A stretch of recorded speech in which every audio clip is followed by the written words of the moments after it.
जीजी,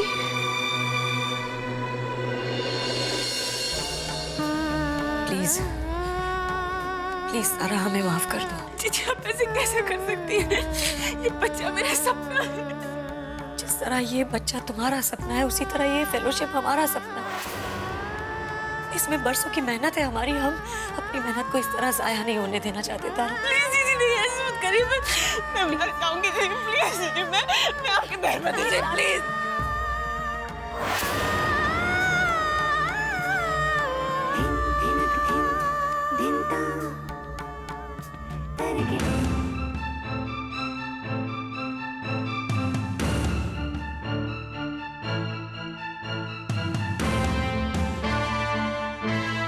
तारा प्लीज हमें मजबूर मत करो, हम इस बच्चे को जन्म नहीं दे पाएंगे। उर्वशी जी, हमारी विनती है आपसे, ऐसे मौके तो और भी आ जाएंगे, लेकिन तारा से उसकी उम्मीद न छीनिए। भाभी साहब की छोटी बहन है, रहम कीजिए उस पर। अरे प्लीज आप लोग हमें क्यों इतनी दुविधा में डाल रहे हैं? बाबू, अगर ऐसे मौके जिंदगी में दोबारा आते तो हम अपनी बहन को कभी इतना दुख नहीं पहुंचाते। जीजी, तारा भाभी साहब का सपना अब इस घर के हर सदस्य का सपना बन चुका है। इस घर का कोना कोना एक बच्चे की किलकारी सुनने के लिए तड़प रहा है जीजी। हम सब ये आस लगाए बैठे हैं, हम सब, कम से कम आप तो ये ना कहें। सारा घर जानता है कि हमारी प्रेगनेंसी के सबसे ज्यादा खिलाफ आप ही थी।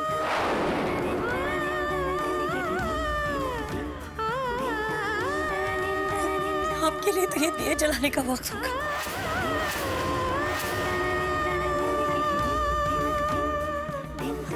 जीजी, जीजी सुनिए ना प्लीज, जीजी रुकिए ना, जीजी प्लीज, जीजी रुकिए ना।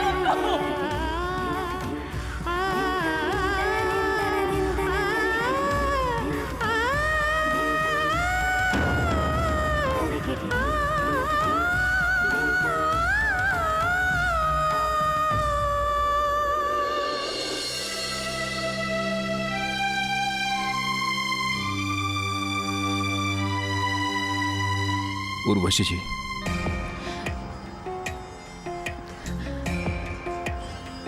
हम जानते हैं ब्रिजेश जी, जो कुछ हो रहा है बहुत गलत हो रहा है। शायद जिंदगी भर हम तारा से कभी नजर ना मिला पाए, लेकिन मैं आपकी परेशानी समझता हूँ उर्वशी जी। ये आपका सपना है और सिर्फ सपना नहीं है ब्रिजेश जी, हमारे जीवन का लक्ष्य है। मैं आपके दर्द को समझता हूँ, लेकिन तारा का दर्द भी मुझे दिखाई दे रहा है उर्वशी जी। मैं फिर भी आपसे गुजारिश करूंगा कि आप अपने फैसले के बारे में एक बार फिर से सोच लीजिए। ब्रिजेश जी, एक बार हमने आपको आपका बच्चा दे दिया, आपकी और तारा की जिंदगी तो संवर जाएगी, लेकिन हमारा क्या? आप तो जानते ही हैं, हमारे पति ने हमें छोड़ दिया है, हमारे बच्चे हमारे साथ नहीं रहते। ऐसे में ये फेलोशिप ही हमें जीने का बहाना देगी ब्रिजेश जी। अब हमें बताइए ब्रिजेश जी, हम कहाँ गलत है? आपको कोई गलत नहीं कह रहे उर्वशी जी, लेकिन आपके लेकिन का हम पूरा सम्मान करते हैं ब्रिजेश जी, बट प्लीज डोंट माइंड। एक बार आप हमारी ओर से भी सोच कर देखिए। हमारी जिंदगी में ना कोई सहारा है, ना कोई इमोशनल सिक्योरिटी। हम ये चाहते हैं कि आगे चलकर हमारे जीवन के आखिरी पड़ाव पर कोई हमारे साथ हो, लेकिन वो सब हमें नहीं मिलने वाला है ब्रिजेश जी। हम अपनी जिंदगी में हमेशा हारे हैं, लेकिन अब और हारना नहीं चाहते हैं। आपसे हाथ जोड़कर विनती करते हैं, हम पर और दबाव मत डालिए प्लीज। उर्वशी जी, मेरी समझ में नहीं आता कि आप अपने आप को हारा हुआ क्यों मानती हैं। मैं आपसे सिर्फ इतना कहना चाहता हूं कि अगर आप ये बच्चा हमें दे देंगे तो आपका ये बलिदान खाली नहीं जाएगा। सिर्फ आपसे इतना कहना चाहता हूं कि एक बार फिर से आप अपने इस फैसले के बारे में सोच लीजिए।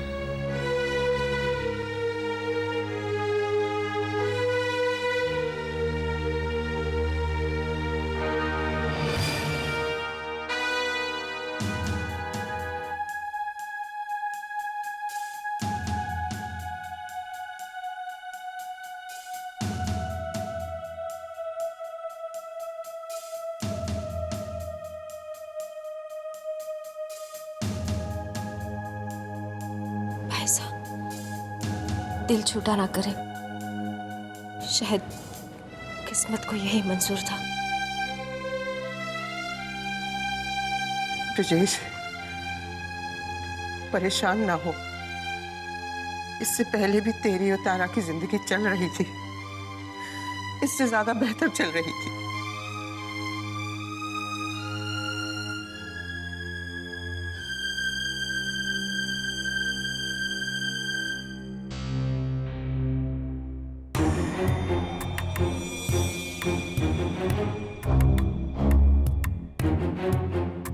ब्रिजेश जी, आप सब हमारा फैसला सुनना चाहते हैं ना?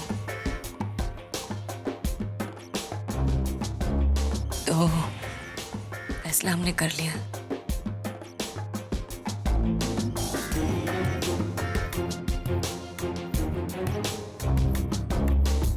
और अब हमने बहुत कुछ सोचा और हमें लगा कि बड़ी बहन तो हमेशा माँ जैसी होती है और किसी भी माँ का सपना अपने बच्चों के सपने से बढ़कर नहीं होता है। इसलिए हम अपने सपने को तोड़ देंगे तारा।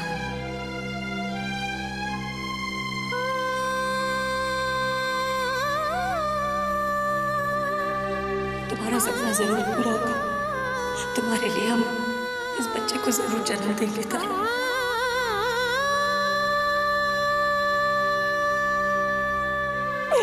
जीजी,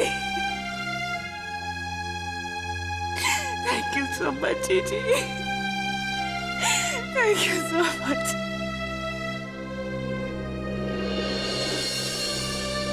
अब हम तुम्हें बताएंगे तारा कि पूरे घर को अपनी उंगली के इशारे से कैसे नचाया जाता है। हमारे इस झूठे बलिदान ने तुम सबको टू माइंड हमारी कठपुतली बनाकर रख दिया है।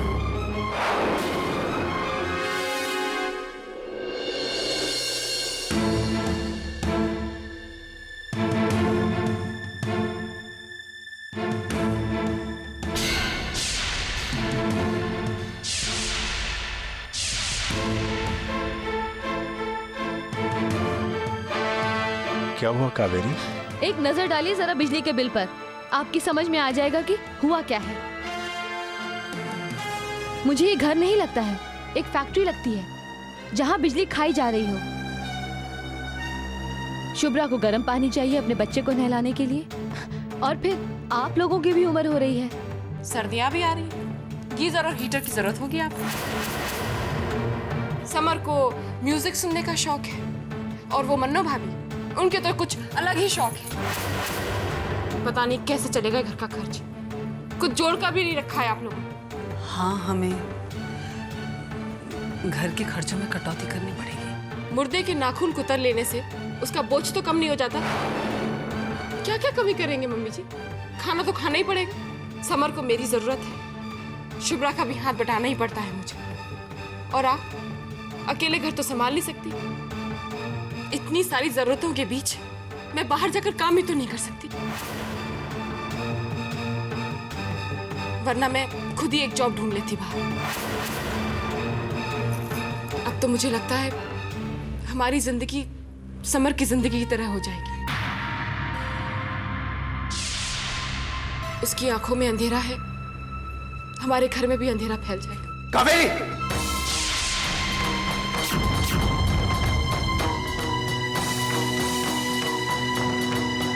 क्यों मेरे माँ बाप को ये एहसास दिलाने पे तुली भी हो कि वो हम पर बोझ है? और प्लीज मेरी मजबूरी का सहारा लेके उन्हें नीचा दिखाने की कोशिश बिल्कुल मत करो। अरे तुम तो अभी अभी आई हो इस घर में, इन्होंने तो अपनी सारी जिंदगी इस घर में बिता दी। तुमसे ज्यादा इन्हें परवाह है इस घर की। आइंदा तुमने ऐसी हरकत की ना। समर शांत हो जाओ बेटा, शांत हो जाओ। बेटा कावेरी ने क्या गलत कहा है? हम भले ही लाख मुंह छिपा लें परेशानियों से, लेकिन हमारे आंखें बंद करने से उनका समाधान नहीं निकलेगा। और बेटा घर की समस्याओं के बारे में हम आपस में बात नहीं करेंगे तो किसके साथ करेंगे? लेकिन पापा, समझने की कोशिश करो समर। बेटा सच्चाई से मुंह नहीं छिपाया जा सकता, वो किसी न किसी मोड़ पे आके सामने खड़ी हो जाएगी। इसलिए बेहतर होगा कि हम आज के सच का सामना खुद करें। कावेरी बेटा समर को अंदर ले जाओ।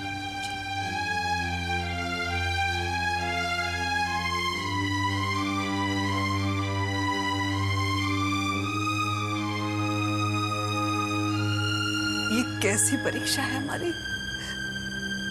जिसमें जिंदगी हमसे ऐसे सवाल कर रही है जिसके जवाब हमारे पास नहीं।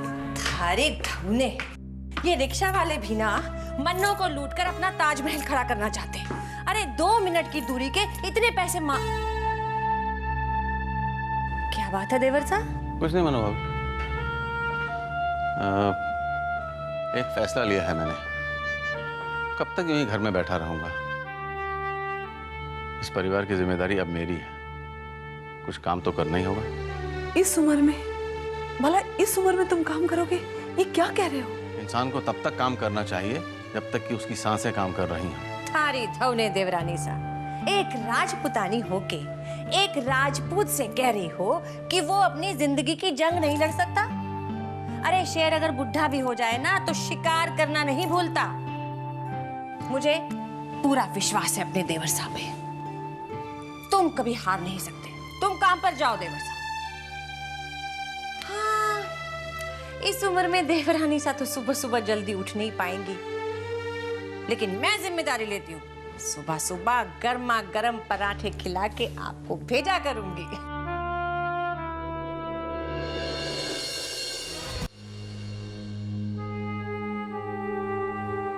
भाभी सा, आप सलोनी बैठो।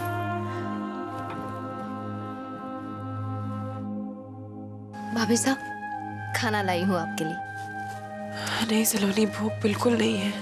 भूख हो चाहे ना हो, लेकिन खाना तो पड़ेगा ही, वरना बीमारी की वजह से जो कमजोरी आई है वो दूर कैसे होगी? सच में सलोनी, बिल्कुल मन नहीं है। भाभी साहब, कभी कभी अपने मन को मारना पड़ता है दूसरों के लिए। आपको इस हालत में देखकर भाई साहब कितना परेशान होते हैं। आप जितनी बीमार रहेंगी उतनी ही उन्हें तकलीफ होगी। चलिए खाना खाइए।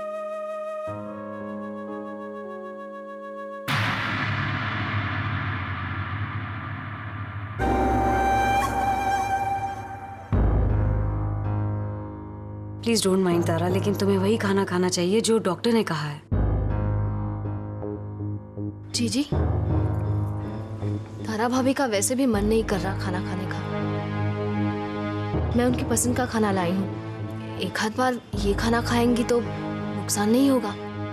हमें तो यही लगता है सलोनी जी कि डॉक्टर ने जो कुछ भी कहा है उसे एक बार भी न टालें तो बेहतर होगा। आगे तारा की मर्जी, जो करना है करे। हमने तो अपनी जिंदगी का सबसे बड़ा सपना तारा के लिए तोड़ दिया। अगर तारा ही अपनी सेहत का ख्याल नहीं रखना चाहती है तो हम उसके लिए कुछ भी कर लें, क्या फायदा? जी ठीक ही कह रही है। डॉक्टर ने भी कुछ सोच समझ के कहा होगा ना मुझे वो खाना खाने के लिए। लेकिन भाभी साहब, कोई बात नहीं सलोनी, वही खाऊंगी मैं। तारा, मैं ऑफिस जा रहा हूँ। ब्रिजेश जी, हमें आपसे कुछ काम था। कहिए। वो सेंट्रल लाइब्रेरी से हमें एक साइकोलॉजी की बुक इशू करवानी थी। अब हम तो वहाँ के मेंबर हैं नहीं, लेकिन आई थिंक आप वहाँ के मेंबर हैं ना? इफ़ यू डोंट माइंड, आप चल के हमारे साथ वो बुक इशू करवा सकते हैं प्लीज़?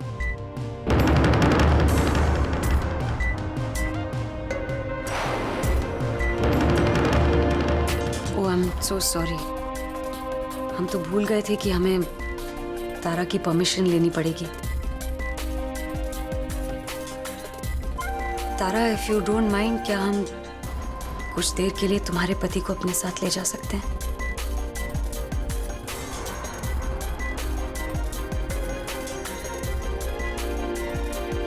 थैंक्स। और लौटते में शायद थोड़ी देर हो जाए हमें, क्योंकि बाजार से कुछ चीज़ें भी खरीदनी है। तो तुम परेशान मत होना, ब्रिजेश जी रहेंगे हमारे साथ। तुम अपना ख्याल रखना। चलिए ब्रिजेश जी। चलो, बाय। बाय तारा।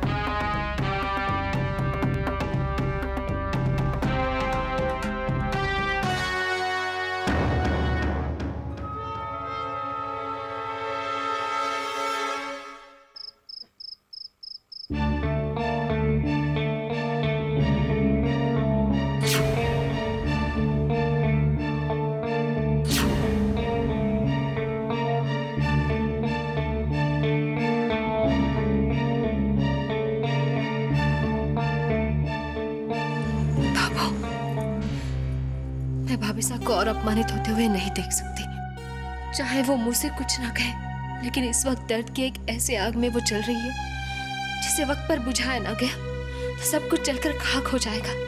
ये आग तारा की खुद की लगाई हुई है सलोनी। आज तो हम इसे चाहकर भी नहीं बुझा पाएंगे।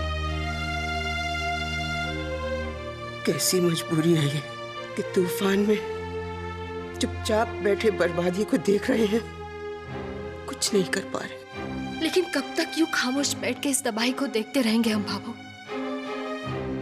इससे पहले कि बहुत देर हो जाए, हमें जल्द से जल्द भाई साहब को ये सच बताना ही पड़ेगा। नहीं सलोनी, इस सच्चाई में अभी इतनी जान नहीं है कि उसके अस्तित्व पे यकीन कर पाए ब्रजेश तारा।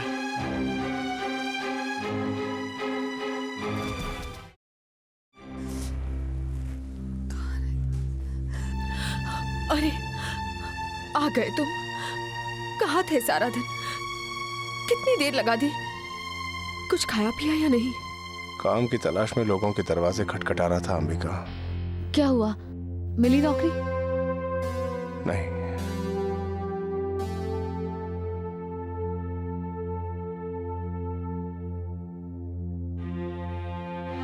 हम सारा दिन घर पर रहते हैं अंबिका। लगता है वक्त बहुत धीरे धीरे कट रहा है। आज घर से बाहर निकला तो वक्त की रफ्तार का सही पता चला मुझे।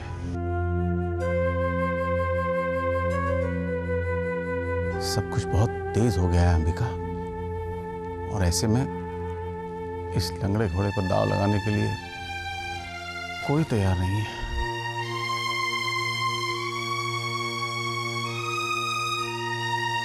मैं आपकी तकलीफ समझती हूँ पापा जी, लेकिन कोई चारा भी तो नहीं। आप ये काम मुझ पर छोड़ दीजिए, मैं ढूंढूंगी आपके लिए एक अच्छी सी नौकरी।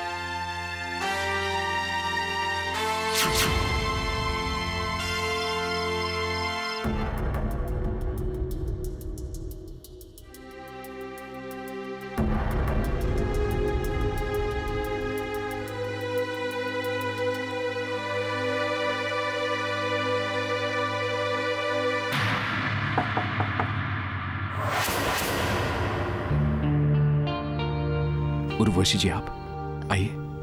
नहीं, तारा सो गई। हाँ। एक्चुअली तबीयत कुछ अजीब सी लग रही थी। हमने सोचा तारा से कुछ बातचीत कर लेंगे। हमसे कहिए। If you don't mind Brajesh ji, आप थोड़ी देर के लिए बाहर चल के हमें थोड़ी कंपनी दे सकते हैं प्लीज? ठीक है, चलिए।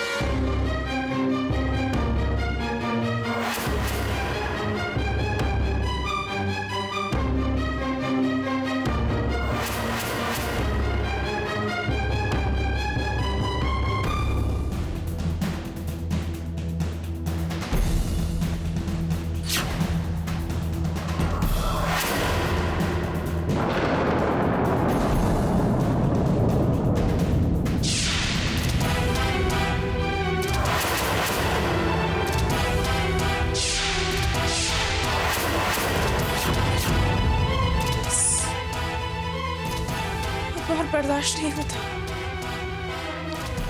अपने पति को पराया होता मैं नहीं देख सकती।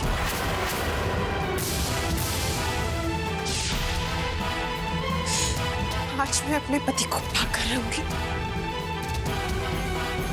ये क्या करने जा रही है आप भाभी साहब? छोड़ दो मुझे सलोनी, मैं तो जाने। भाभी साहब होश में आइए। छोड़ दो। होश में आइए भाभी साहब। आपका एक गलत कदम आपके सपने को नीचे कुचल सकता है। आज अगर आपने अपने पति को वापस ले भी लिया तो अपने बच्चे को खो बैठेंगे आप। बताइए बताइए, तैयार है आप इसके लिए? अपने बच्चे को खो सकेंगे आप? मंजिल के इतना करीब आकर सफर अधूरा छोड़ पाएंगे? फैसला आपको करना है भाभी साहब।